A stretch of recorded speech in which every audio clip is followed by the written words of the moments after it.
Every day, we build the world around us. But who's checking in on us? Welcome to Built For Us. It's a brand new podcast. Built by construction workers, for construction workers. It's our own honest space. There's no scripts, there's no suits. It's just Real talk about mental health, stress, And showing up for each other. Welcome to episode 9, Built For Us, the podcast for construction workers by construction workers. My name's Steve Kirby, and tonight I'm going to be speaking to the legend that is Mr. Jimmy Gorry. How are we doing, Jimmy? Hi, Steve. It's my first time to do this, so thank you for the invite, and hopefully I can contribute something similar to you that we can highlight the importance of mental health in the construction industry. It's good to see you, Steve. I know we talk regularly, but it's good to see you. No, it's great to have this chat with you and for it to be on the podcast. So one thing that I think we are going to talk about is mental health, especially like men's mental health. This month, obviously, it's November, so it's Movember. Now, not something I normally get involved with. I don't grow a big moustache and turn the ends or anything like that, but there is a lot done charity-wise in Movember towards men's mental health, and I just thought I'd get your thoughts on that. And I see you've got a cool little trendy tash. I have always had a moustache, and I know about this Movember thing, and I see a lot of the lads doing it. And yeah, it's good, and it's some fun as well, and lads really buy into it. But if there's charities out there, obviously, that can support and help men with mental health, and they need a few bob in the kitty, well, go for it. Like I would, yeah. But I don't really get it myself. But it's been around for a while now, I think, and only for us we're speaking about it now, it wouldn't even register in my head about it, you know. Yeah, no, I'm saying, I think for me, and I say it on a lot of my own personal posts and stuff like that, but for me, mental health awareness is every day. And we have Movember, we have Mental Health Awareness Week, we have Men's Mental Health Day, we have all these days throughout the year, which I think is a good thing in a sense, because it gives, especially organisations and these companies, a time to focus on it and put a little bit more into it. But for me, it's like mental health and safety. It's important every day. So yeah, what's your take on it? What's Absolutely. Your thought? I mean, if you have a positive mental health, as I have, and I've developed it, and I always had it, and when I get the opportunity to speak to guys out there, you don't really know. Well, sometimes you can read your audience. Maybe some lads maybe struggling with it, or when you're speaking about it or whatever. But I think the more it's spoken about in a positive direction, right? And then really what you're doing is you're reaching out to help people, aren't you? Right? So when you get the floor, or when you get when you get the lead of the room, then I don't do that much so with mental health. I just do it at the end of my presentation, right? But thankfully, I have never had a problem with my mental health, right? As of today, hopefully I'll be the same tomorrow. Now, I did get counselling, by the way, post my accident. I did see a counsellor, and actually, I spoke to one guy post my accident. You wouldn't know who he is, but anyone from Ireland looking at this would know it. Matt Connor was his name, or is his name. He was a brilliant GAA footballer, and he had an accident. He's paralysed as well, right? And I spoke to him post being discharged from the hospital, and I said, "What happens now, Matt? Where do I go with this in my head?" And he said, "Jimmy, I'll tell you." And I thought, right, there's only one man going to help you, the man in the wheelchair. Have you got that? Yeah, good luck. And that was it. So basically what he was saying is, you paddle your own boat, you push your own wheelchair, and you push yourself. And I picked up on that straight away, which was some advice, but it was just simple words. And I think if you were talking about mental health, I think simple words are best, Steve. Would you not think so? Yeah, 100%. And again, anyone who knows me, my story, before my accident, I didn't believe in mental health. I had no sympathy towards anybody who was struggling with depression or anything like that. If someone said to me they was depressed and needed time off work, I would go, "Oh, man up, get on with it, deal with it. It's all in your head." But I'd never gone through anything myself, so I didn't understand mental health as such. Whereas being on the journey that I've been on, and I think for me, a massive part of my journey, like you've just said, was going for therapy. I never dreamed I'd need to see a counsellor, but I went and saw a therapist, and she put me on a completely different path. She educated me slightly on mental health and how we need to look after our mental health. And then I've just gone on to study ever since, and I've done that for the last 14 years. But like you, I have a very positive mindset. And what I still understand though is if I don't look after my mental health, then tomorrow might be a different day. And it's reaching out when we are struggling with our mental health. It's having the confidence to talk and explain to somebody, you're not doing well today. Don't I mean? If you're having more than one bad day and you're just telling yourself you're dealing with it, you're not dealing with it if you're not talking about it. And I think me speaking to you for the amount of time we've spoken now, like we've known each other a while, as I've said to you, you're one of the most resilient guys I know. You've got such a positive mindset, and for me, you're an inspiration. And how do you keep that positive mindset? Like it's Movember, it's Men's Health Month. So give a couple of tips on how you stay so positive to all the guys that are listening. Well, when I wake up every morning, right, I do think for about 5 seconds. Jimmy, yeah, you're still paralyzed, right? There's nothing you can do about it. And I have learned to take ownership of my disability, right? It's mine. You can't give it away. You can't give it back. So it's yours. So if you don't take ownership of it and go, you will be struggling with it. And being honest, as of today, I never really struggled with it because when I got into speaking, it was about 14 months post my life-changing accident. So I suppose that was my window of opportunity. And when I done my first talk, if I can't remember what I said, but John Carlos, the guy that got me in, and what he said to me was, Jimmy, you could be good at this. And I said, no, John, I won't be good at it. I will be the best. So I re-educated myself. I retrained myself. I got it wrong. I got it right. I made a mess of it. But I do know when I get the stage, when I get on it, I don't want control of the room or my audience. I get the lead of my room. And that gives me back. None of you would probably ever understand that until you have a life-changing accident similar to myself and Steve. It gives me back my independence for 40 minutes or whatever. So if I speak about it and I can make a difference, it's good for me mentally because now I can achieve and that is I suppose that's the way I deal with it. Yeah, that's your therapy now. It's going for it, and it's similar for me. Like when I first started sharing my story, God, it's nearly 7 years ago now. I was a nervous wreck. Like looking back at them first year especially, even though it's a powerful story, my delivery was probably dreadful. But every time I've done it and more people have come forward, more guys have come forward and said, thank you, I needed that. Or you've made me realize I can talk about my mental health.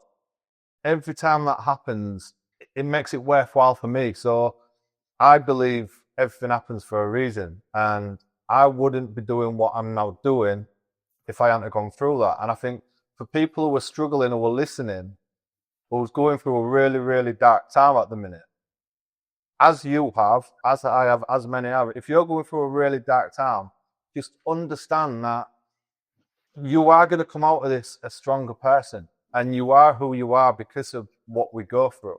And we take lessons from it. And I think you've done that massively, Jimmy, like knowing your story and what happened and where you've come from, what you've gone through over the last couple of years. I mean, you spent, it's like 22 months in a hospital bed, just about. Still there behind me. But like with your sores and stuff. You see it there, yeah? Yeah, but again, it's one of them, innit? It's every morning we wake up, we can either stay in bed and feel sorry for ourselves, or we can get up and we can face the world head on and understand that what we're going through for a reason. And we learn from it, we take lessons from it. Yeah. And when it comes to mental health, it's the same thing. Because when I speak about working safe, obviously, on a daily basis, there's one word I use: choice, right? Yeah. I didn't choose to end up similar to the way I was. I fell off a building. I just made the wrong call. But I didn't think what I was doing was unsafe. So it just goes to show you your mindset, right? And if I didn't have my life-changing accident, would I still do the work the way I was doing it the same? Yes, I would, right? But it's easy to say that now. But hindsight is not safety, right? And the same thing comes to mental health. It's the choices you make. Now, there's a massive difference. Actually, there's no comparison, and I'll ask you this, Steve. There's no comparison with mental illness and, positive mindset. Like, a mental illness, you're on medication or you're seeing counselors or whatever. That's just totally, but I don't know where that is. I don't understand all that. I have massive support and understanding of it for anyone that's going through that. And maybe there will be people there going through that. But I'm not one of them, and you're not one of them. Because I think when we do what we're doing now, we speak about our challenges. Like, I'm mentally challenged. I'm physically challenged. Like, I have 2 forms of cancer, right? I'm okay. It's manageable. I have my right leg amputated, right? I got sepsis. I had 2 hours to live at one stage. I made it. I got MRSA, right? Then I got 2 pressure sores on my bum, and they're just healed. So I am fully convinced that I was put on this earth to be challenged. They said, right, give this shit to Jimmy, see how he gets on with it, right? And here I am. I'm still getting on with it, right?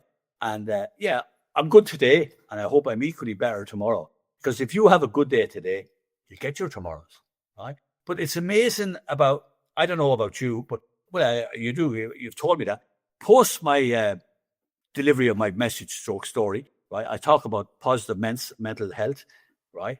And then not saying an awful lot, but a few people come up to me and they ask me, are you on medication or are you getting counseling? And I said, no, but you are, because you can read them, right? And it's amazing the amount of people that opened up to you when you talk about it. So I think that's the plus for us. Would you agree? 100%, yeah. And it's when I was going through my mental health battles, there's a difference between mentally ill and looking after your mental health. So you can have good days and bad days, or you can be mentally ill. And I got to the point where I was suicidal. I didn't want to be no more. I was drinking every single day to just block everything out. I truly believe that my family would be better off if I wasn't here no more. And that's when I became mentally ill. And that voice in my head, I thought it was somebody else's voice. I was hearing voices like telling me I shouldn't be it. But I was offered antidepressants by my therapist at the time, but because of the stigma around them, I refused to take them. And thankfully, I got through it, and I went on to study the mind myself and study mental health and depression and anxiety and addiction. And I got through my trauma without antidepressants. But many people do need it. And I promote, like a lot of my clients, when I'm coaching, first thing I'll get them to do is go and see a doctor. You know what I mean? Because you might need medication. And because of the stigma, a lot of people are against medication. And again, for me, for anybody listening, if every day is a bad day, then go and see your doctor, ask to get your thyroid checked, your bloods checked, and then look at maybe if you need antidepressants. But yeah, it's Men's Mental Health Month. It's Movember. So hopefully people listening to this, we can trigger somebody into reaching out and getting the support that they need. And me as a coach as well, anyone listening, I'm not plugging myself here, but SKLifeCoachUK, drop me a message and I can offer any support I can. So, but Jimmy, have you ever been on antidepressants or anything? Yeah, early. You are initially, yes, right. And then I saw, when I was in the rehabilitation hospital for nearly 7 months, I regularly saw a psychologist, right? And it was a lady psychologist, right? And she was always on to me, and she said, She said, what's the, I remember Maeve Nolan, she was a lovely woman, and she was always on about, your mental health, and then she'd ask you, do you remember your name? Do you remember your address? How are you doing? Whatever. And I said to her, Maeve, Maeve, I have a question for you. I said, you're the senior psychologist here in the rehabilitation hospital in Ireland. There's only one rehabilitation hospital in Ireland. She said, yes. And all your team then, which is nearly 19 years ago, nearly 20, yeah, I said, you're all female. Yeah. No, I said, I'm not sexist, right? I said, why is that? And she said, men didn't come into it then. They don't take up that position. Right, I said. But I said, I don't know, Maeve. I said, right, I don't think I need any more, right? Because you're telling me, right, that you have to think about it every day and whatever, but I can't change it by thinking about it. So if I move, if I get an opportunity to get out of here, maybe it'll improve, right? So I said, you have 3 more sessions to do, she said to me. And I said, why is that? She said, they're the rules. Well, I said, they're not my rules. I said, I don't need, with all due respect to you, to listen to you or your colleagues, please. Do you know what she said to me? You don't need any more psychology. You have it sorted. 2 weeks later, she comes back to me. I wasn't being discharged. I was going to be discharged a couple of weeks after. Said, Jimmy, I have a question for you. I thought, what is the question? Would you be interested in talking to new people that are after coming in here? They're ended up paralyzed and they're not in a good place. I told you know what I told her. Right? I said, are you for real, Maeve? Me talking to them? No, I said, I'm just trying to deal with it myself. And that was kind of the first thing about a lot of people in the rehab that were struggling with. Actually, well, I don't struggle with it. I've accepted it. So I suppose, I don't know why that is. It's just me, like, you know what I mean? So I don't do counseling now, and I definitely don't take medication. And I gave up drinking beer when I was 38, 39, right? Beer was fine. I was fine. Put the two together, not so fine. So, yeah. And then everyone thought I'd go back on the beer. No. By saying to me, you'll go back on the beer, that was my incentive. Fuck off. Yeah. I'm not going to go back. Kept too often. Yeah, and I never did. No, if I met you tomorrow, Steve, or whatever, I'd have a bit of dinner with you. I'd have maybe one glass of wine, right? So I'm not anti-drinking. I am anti-smoking and drugs or whatever, right? But I think if you've developed, I think by doing what we're doing and speaking, I maintain a positive mindset. That's it. Yeah. You know what I mean? I gave up drink almost 4 years ago. 4 years in March. And for me, that was the best thing I've ever done. One of the best things, because for me, looking back, even when I was in a good place, I'd drink all weekend, like Friday after work, Saturday watching the football, Saturday night, Sunday I'd feel a bit crap, so I'd have another couple of beers to make myself feel better again. And then I'd have an hangover until like Wednesday, I start feeling a bit normal again. And then it'd come round again. But looking back, even when I was in a good place, I was a lot more negative and a lot lower when I was drinking. And people, a lot of my friends and family now can't believe that I don't drink, because I've always been a big drinker from being probably about 15 years of age. But for me, again, when it comes to mental health awareness, mental health month, if somebody is struggling with the mental health, then the best thing they can do for me is stay away from alcohol, because it is a depressant. And a lot of my clients will say, "Oh, I can't give up the drink. I live for the weekend." But then they will, and they try it, and they'll say, "Oh, I'll go a month," and I've got quite a few friends and people I've worked with now who'll give up alcohol for good, and they don't reckon they'll ever touch it again, like myself. Now, again, I'm not anti-alcohol, and I still go out on a Saturday night. I just enjoy a Pepsi instead of a beer. But alcohol, drugs, if people are having, especially if your mental health is in a good place, and like when I was going through after my accident, I drank to block everything out. And if somebody's listening to this and they're drinking every night to block the life out, then for me, that's you need to reach out. You need to speak to somebody, because it just you end up in deeper in that big dark hole. That's how I see it, and you've got to get that help and support. But yeah, I never realised you weren't a drinker. I've seen pictures of you in the pub and stuff, and I thought you enjoyed it. I know, I still go. I'd be the first in and the last out, right? And I'd stir the shit when I'm in there as well, no problem. Yeah, right? I'm the same. Yeah, but now, but you know what I've learned? And I learned this. You're looking at people and they're stupid drunk. They become different people, right? But when I go, now we go away every October weekend, 55 of us, 60 of us from the football club. It's a social club. Everyone drinks except me, right? And everyone knows I don't drink. And then some of the wives or the girlfriends come to, hey, Jimmy, did you see whatever Tom or her husband? Who was he chatting, however? I don't know. I don't care. Whatever he does, right? Why don't you ask me that when you're sober, right? They won't ask you the questions, right? So I just learned when you're not drinking and you're in company, you know what I've learned to do? And I'm a keynote speaker. I've learned, believe it or not, to shut up. Right? Yeah, just stay quiet. Stay quiet. But just, you're after reminding me something. This time 2 years ago, I was admitted to St. James's Hospital, which is a big hospital up in Dublin. I had 2 pressure sores in my bum, and they told me they may never heal. You have a long, long road to go, right? And I was in there, and they didn't want me in there, right? The doctor said, we don't want you in here. And I said, why is that? Because there's nothing we can do for you. Well, I said, I'm here now. So I said, did you get my files by email? Yeah, but she said, we can't find them. Oh, that's okay. I have a hard copy, I said.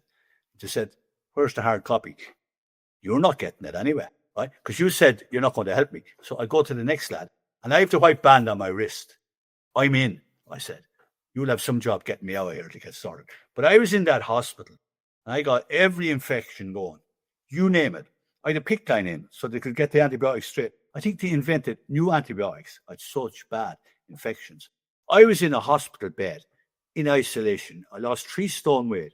No eating, no drinking, nothing. And the doctor told me, you're going to be so sick. You're a lucky man, you're paralyzed. Imagine saying that to me. You are a lucky man, you are paralyzed, because you would not stick the plane. I was after having 12 operations. And he said, how do you manage to maintain such a positive mindset? Actually, all the doctors in here, do you know what they call you? And I said, no, what did they call me? The man that won't take no for an answer. I said, no, you're here because I'm here. You're going to look after me, because if I'm not in here, you've no job, right? So that's it.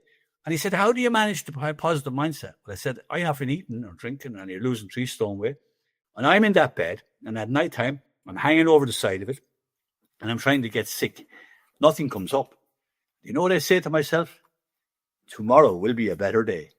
And I got my tomorrows. And he said, is it as simple as that? Well, for me it is, but maybe not for other people. That's the way I deal with it. And that's the thing about mental health, Steve. Everyone has a different perception of it, haven't they? A different way of dealing with it. Yeah. You're not on a medication.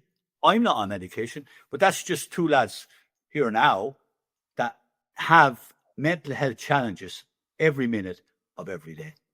Right? Yeah, and like I said, for me, mental health is it's like physical health. It's important. If we don't look after it, I know you're in a wheelchair, but you still work out. You've got your gym routine. I still manage to go to the gym. If we've got to look after our mental health in the same way we do our physical health. And again, a lot of people don't understand that, and they just hear the word mental health. Like my mum hates the word mental health, because back when she was younger, if you had mental illness, you got sectioned. It straight away. There was no questions. It was you mental. Well, yeah. So you should or whatever. Yeah. Yeah. So the word mental health for a lot of people is scary, whereas it's not. It's just your mindset. It's your brain. We need to look after it in order for you to be in a good place. You look after your mental health, and it doesn't happen. You don't get your positive mindset overnight. You've got to work on yourself daily, and then you start seeing the positives each morning, rather than waking up. Like you've just said, everything that life has thrown at you, you could lay in that bed and refuse to get out and say, well, why me? You know, like, but you don't. You choose to get up and go and face the world. And for me, there's a lot of people listening to this who are struggling with the mental health. They want to improve it, but they don't know how. And it's really, really simple. For me, you focus on all the positives in your life rather than the negatives. And there's always positives. It doesn't matter where you are, what your background is, what you're doing. There's always positives to focus on. It's about drinking plenty of water, staying hydrated, staying off the alcohol, eating good whole foods, and just believing in yourself. For me, like I could tell by talking to you, you've got a lot of belief in yourself. And there's a lot of some people, especially like in addiction, people turn to God and Jesus and different religions to have that belief, to believe in something, to give them that energy, that power. For me, everybody should just look in the mirror and believe in themselves, because tomorrow will be a better day. You've just got to focus on it and focus on yourself. Yeah. But actually, and I'll tell you now, right? And by the way, anyone's looking in at this, my name is James Gorry. I live in Monastrevin, County Kildare, Southern Ireland, and I'm a health and safety keynote speaker. So going forward into 26 and further, should you require a health and safety keynote speaker for your next event, just reach out. I'm here. I'm always available. Oh, my name's Steve Kirby from SKLifeCoachUK. I'm a better speaker than Jimmy, so just give me a shout. No. You're a novice compared to me, right? You're playing catch up now, Steve. Okay, you're trotting me, but you're physically running after me, where I'm pushing the wheelchair ahead of you. So I'll be faster than you. I don't care how much you train. But on that, we lost our eldest daughter to the 11th of February 23, and I spoke to Steve about this earlier on, but next Sunday, she had her ashes, that's where her wish, to disperse her ashes in Inch Beach in Kerry. It's down south. It's 3 hours away. And we're going down there on next Sunday, my wife and myself and her husband. And we're going down and we're going to park up. They're going to sit in two benches or two chairs or big chairs just outside the sea. And they're going to throw a bunch of flowers in, because Sharon died and she just wanted to travel the world. That was her wish, right? And she spoke to me just before she died.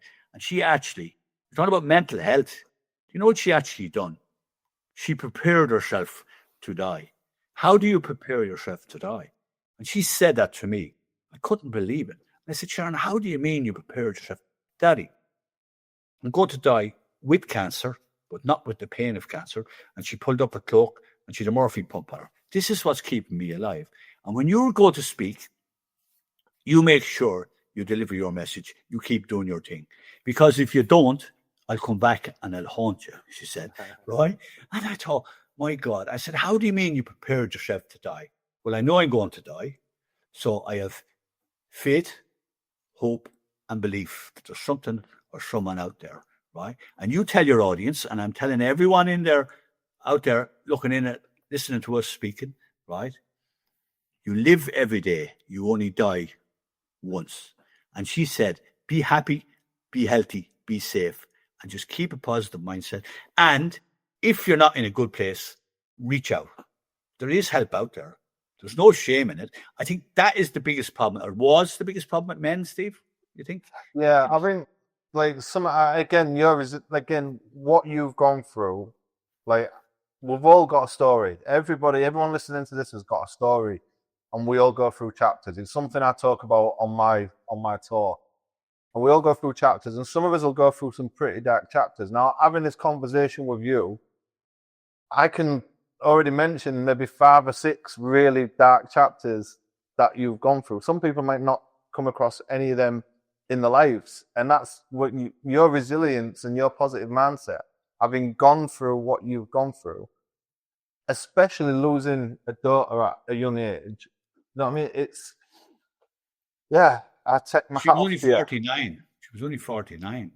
Yeah, but again, and her words saying, like, be healthy, be strong, belief, all that message is what we're trying to get across to everyone listening to this.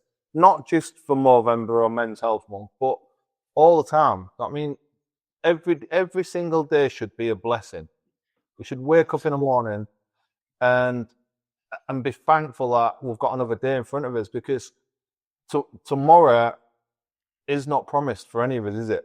And no one knows what tomorrow is going to bring. So whatever your troubles are today, reach out, as you do. I said, reach out, speak to somebody and ask for help. I know as a guy, admitting that we're not coping, it feels like a weakness. It feels like, you know what I mean? It's not something we kind of taught to do. Yeah. But for me, I know it's, again, something I talk about a lot is manning up. And manning up prior before my accident was just get on with it, just deal with it. Manning up for me now is admitting that I'm not coping. If I can admit that I'm not coping and I can admit that I'm struggling and I reach out for help, that's manning up. That changes. I get a different perspective of life once I've spoke to somebody. Yeah. And you know something, like Sharon, and she said to me always, and I said, Sharon, how did you deal with this? Which I knew for a year I was going to die. So I processed it, right? And her and her husband traveled all over Ireland, and they'd go up to Belfast to get a bag of chips and to go down to Cork and get an ice cream. She loved traveling. And that's why she said, I'm going to be cremated, right? And then you're going to go down to Kerry and you're going to Scotland because I want to travel the world, right? And she said to Stephen, you'll love this one, right? She said to me, right, Dad, you keep doing your thing. You promised me that. And by the way, you're not getting the gig at my funeral. I said, what do you mean? You are not speaking at my funeral. You're too polished. So let the others do it. Let one of the kids all. Well, her brother and her sisters all done it, right? And she said, I want you to promise me one thing. No crying. I've cried out. We can't cry out. There's not enough water out there for the amount of crying out. But she said, if you're not in a good place, and I recommend this to everyone, right? Do you feel sorry? You know, do you have regrets about yourself, or maybe you've done something wrong or whatever? We all do it. We're human beings. And we do stupid exceptionally well. And you want the stupidest person, here he is, sitting in this wheelchair. That's why I'm in this wheelchair. But she said, right, just make sure everyone, if they're not in a good place, this is to everyone, don't just knock at the door where there's help. Go in the door. There's no point in knocking. Just go in, right? And, you know, it's amazing. She was an amazing girl. She accepted the fact that she was going to die, right? Yeah. And, you know, I think about that. And that's what keeps us strong, thinking about her, right? But she left at home, her husband, her 3 kids and her 3 grandkids, and obviously myself and her mom and all that. Do we cry? Yes. And anyone out there, if you're not in a good place, just have a cry. I cried a river. Occasionally. Actually, I cried this morning before I got up, right? And I just said, right, that's the outlet. Because if you cry, you're releasing something. So I would encourage everyone, if you're not in a good place, just have a cry and knock on the door. It's not good enough. Go in the door. Help is out there.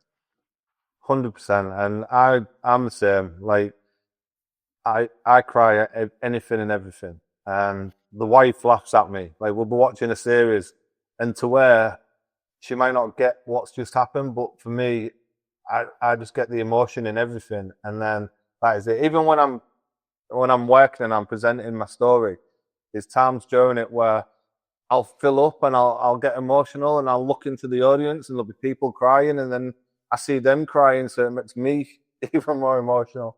But for me, having a good cry is a good thing. I agree with you 100%. And it's a massive. And there's the thing, you spoke, like, your wife obviously supports you, and that's another thing, right? My wife and family have massive support. They encourage me to do what I'm doing, right? But my wife, when I used to do the presentations at the start, I wouldn't be dressed up that well, or I wouldn't be, maybe. And my wife said to me, right, Jimmy, you're going to have to get good clothes, good tops, shave, tidy yourself up, right? Because she said, in your audience, it could be 400, 200 or whatever. So if there's 200 people, that means there's 400 eyes on you. But you're looking at them, but all of them are looking at you. So you don't want to look like a poor fucker coming out of a nursing home, dribbling out of the mouth in a tracksuit and a pair of runners, right? So smarten yourself up, right? Because you are the focal point. And there's no point in you doing it if you're not going to do it professionally. So I said, right, Anne, that's it. So remember, lads out there, the wife is always right. That's it. End of The wife is always right, and happy wife, happy life. Happy. So, so yeah, for me, I think we can bring it to a close. Yeah. Again, you're an inspiration. Love what you've gone through. To have that mindset you've got, I wish I could put that mindset into each and every one of my clients. Yeah. Well, I think I think I'm similar to you, really. You just, what we've learned to do, both of us, is we've learned to accept our disability. And our purpose and our reason for getting out of bed in the morning is to make sure no one remotely comes near where we are. Would you agree? Yeah, Absolutely. That's why I now do what I do. That's the reason I set up SKLifeCoachUK. It's not, if I can prevent one person going into that place I went to, then I'm doing a good thing. And yeah, and I now love what I do. I'm passionate about what I do, same as you are. And like I said, we speak regularly, and I know how passionate you are. And I know how relevant and how good your message is. And yeah, just keep on.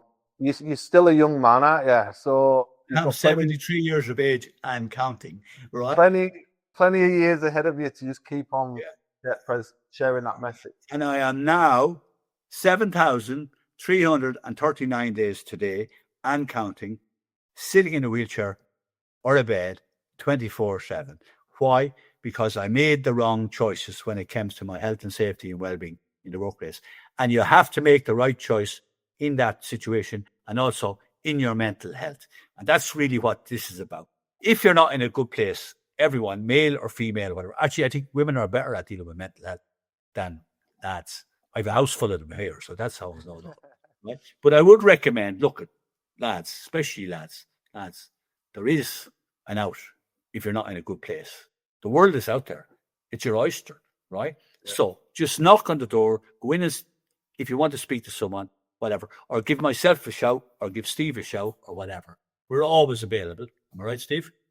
100%. And you're right. And for anybody who is watching or you've been listening, and you are struggling, it doesn't matter what it is, how big, how small you feel it is.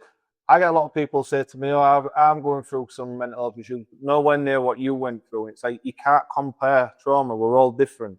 Yeah. So no matter what it is that you're going through, no matter what it is that is creating a dark day for you, then just know support is out there. If you are looking for support, then please look at the links and contact details in the episode notes.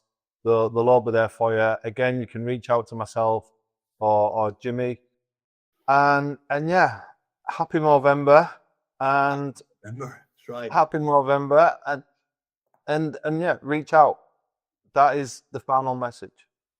And my final message is I'd like to thank everyone for looking in, right? Listening. And remember this, lads and girls out there. You have 2 ears, you have 1 mouth. You listen twice, process the information, and then you speak. And that applies to your mental health. Don't second guess yourself. If you are genuinely not in a good place, you will be the first one to know, right? Have self-worth, self-pride, and self-belief in yourself. And remember, either myself or Steve are out there if you'd like to speak to us. And there's other services out there, I'm sure. There are loads of them. Just go and seek. It is out there and you will receive it. Thank you. And Steve, it's been a pleasure speaking to you again. No, wise words to me. And thank you all for listening. Tune into the next episode. And yeah, thank you very much. Thank you very much, everyone. And just life is for living. Give it a go. Be happy, be healthy, and be safe. Positive mindset, no problem. Built for Us podcast. Go and subscribe. Thanks for viewing this episode. We really appreciate your support. Remember, follow us, subscribe, share with a mate, join us live. Built for Us. Let's build something stronger together.